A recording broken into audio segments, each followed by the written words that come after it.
Good morning, good afternoon, good evening, folks. If you don't know already, our extra special guest today is Aaron Norris. How you doing, sir? So good. Glad to be here for round three. There you go. So we talked about the California crash. We kind of relived that together. Kind of have some I don't know, what do you call that? Some memories, good and bad. We talked about that. Then we talked about SB9. Now SB10. Again, Gavin Newsom survives a recall on Tuesday, and he signs these things that change the world on Thursday. Ticking off all the cities along the way. All the planning departments and building departments are just throwing up their hands in the air. They just give up. Yeah. So SB9 abolished single family homes for California. What does SB10 do essentially?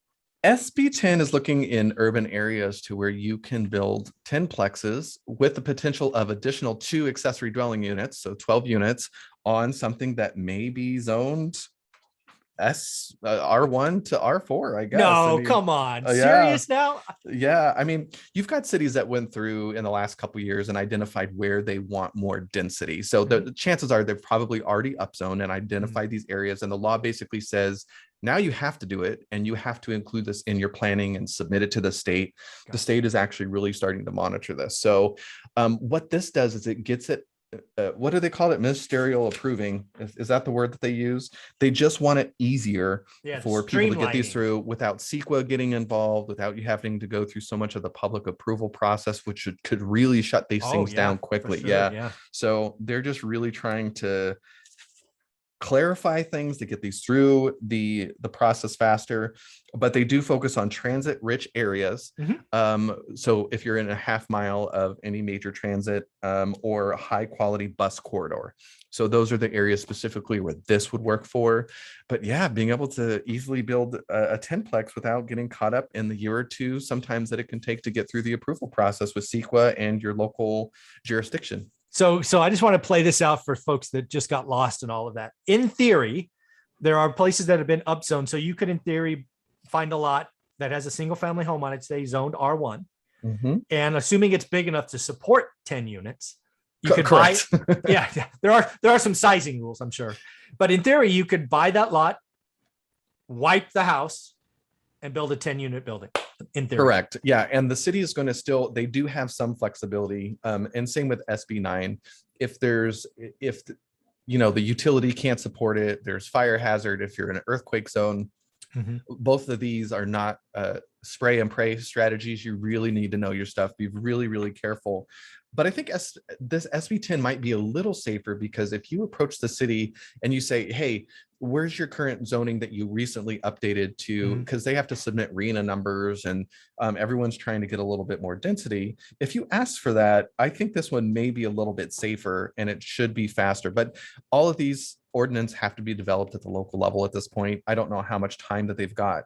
One of the big differences between these two bills and the accessory dwelling unit bill, right out of the gate with the ADUs, they gave them 120 days to get these through the pipeline and approved at the building departments. They couldn't play around and sit on these permits forever. There are not timelines for these yet, which was interesting to me. So if you haven't dealt with the building departments, they're busy, they're backed up because of COVID. Some of them are still not open to the public, making it more difficult.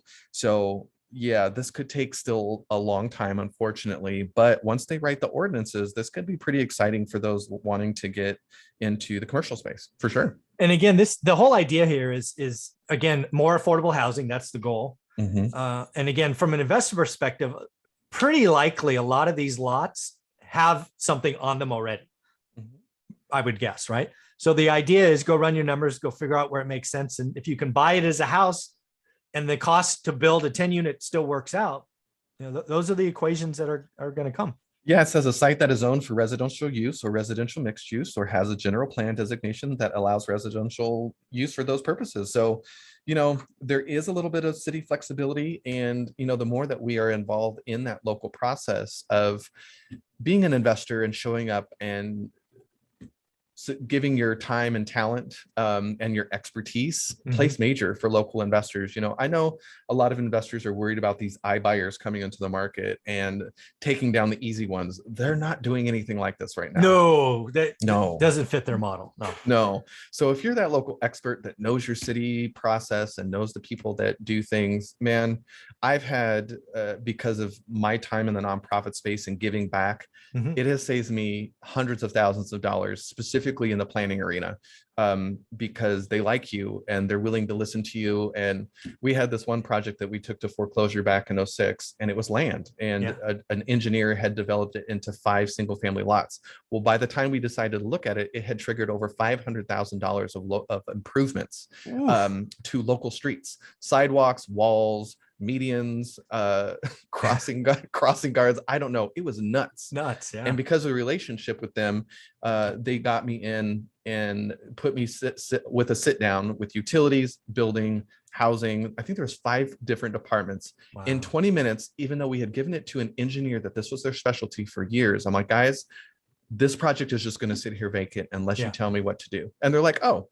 always do is do a lot split, but have the driveways come out on this street instead of this main street. I was like, excuse me? That's all I got to do? Done. We even paid them to do it. And it saved us hundreds of thousands of dollars. It's crazy, but it's a relationship business. I say it all the time. Real estate's relationships. And especially now, if you're going to get into this kind of stuff where you're doing development, I would really seriously think about plugging in, start showing up at your planning commissions. If you volunteer and decide to do it, you'll have a little bit of a conflict of interest, so you have to be careful. You could join a nonprofit board that has to do with housing, so at least you're very familiar with what's going on. Please don't start a nonprofit. That's another thing, is you get around some of the rules. If you have a nonprofit, there's always sort of a carve out. You can sell it off differently, or you can have easier access to your nonprofit, but people just don't understand what that means, that you have to have a mission. They think that all of a sudden they're just going to get easy grant money, and it just doesn't work that way. Don't do that. I am curious, now that we're talking about SB9 and SB10, which one are you more excited about today? And which one do you think evolves to maybe be more impactful in a year? I'm guessing the answer might be different. I'm excited about neither right now. I just find it very interesting. I'm not so much into commercial. To be fair, I'm just not a commercial guy. Yeah. So I immediately sort of go to SB9 and see the potential if cities really lean into it. Listen, you've got some cities with the ADU rules that said, you know what, we're going to allow tiny homes. Now, if you know anything about California code, tiny homes fall under DMV. They're not even real property. They're personal property. So, but the state didn't care. They're just like, all right, if you allow them, we'll allow you to count them towards affordable housing. And for the housing, for counting affordable housing, they're not going into each of the units and saying, what are you renting for? Well, that's not affordable. As long as they can count the units, they're just counting a percentage. Yeah. Of course.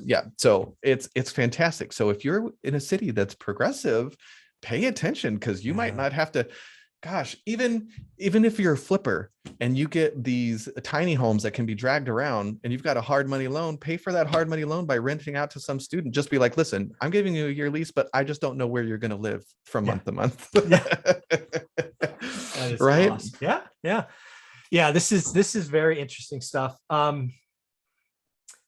don't we define upzoning, just in case people heard that word and they're not quite sure what that is? Upzoning is where you've got a city that has changed the usage of a property. So maybe it was designated as R1 or a single family lot, and all of a sudden they wanted more density. They have identified the area and they changed it to an R3 or R4, which is typically triplex or fourplex. Some of the zoning can change per city, so you got to pay attention. Sometimes they upzone it to commercial. So if you're a lender and let's say you got a property and they change the zoning, you've got to have an insurance policy that says by right, you can end up building a single family home if it burns down again or something. Right. Some cities are like, nope. If it ever burns down, it's a commercial lot. Tough luck. Yeah, so there's definitely some opportunity there for investors that are having a hard time. Listen, it's so interesting watching the people who flip year to year. I have a lot of investors that are getting out of the business. Yeah. They've had a great ride. They have a ton of rentals and they're done. So there's a whole new wave of new real estate investors that are getting into the business, trying to find a way. And strategies change. We're not, you know, if we were doing this interview back in 2012, we would still be talking about foreclosures, REOs, sure. and trustee sales. And now you're like, meh.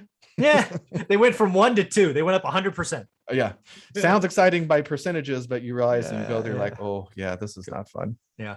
And then one other word you used, I want to make sure people got, is cram zoning. I think that's a term you Oh, coined. being a cram lord. Yeah. Cram lord, sorry. Yeah, don't be a cram lord. Don't ruin the sellability or the value of your home by doing crappy design. You know, I think as an investor, sometimes we're just trying to maximize cash flow. But, you know, if you ever want to sell that sucker one of these days and it's not in the hottest of markets, yeah, everything matters. Right now, you plant a flower and it's worth $5,000. Right. If you've experienced 09, 010, 2011 to 2012, oh my gosh. Like, but properties. Yeah, wow, but everything matters. And the appraisers don't care if you renovated it. They're like, sorry, too many REOs. We can't give you credit for it. So yeah, exactly. Yeah, just don't do a bad job. Very cool. Well, Aaron, any other closing thoughts for real estate investors? Mainly a residential guy here myself. So any other closing thoughts? Just get started. I know there's a lot of people that they just don't know where to begin, and it's just making a commitment and starting a plan and pulling the trigger. I love that. Well, Aaron, thank you very much for giving us an hour. This is so much fun. I Thanks, appreciate Michael. you, and take care. Thanks. Uh-huh.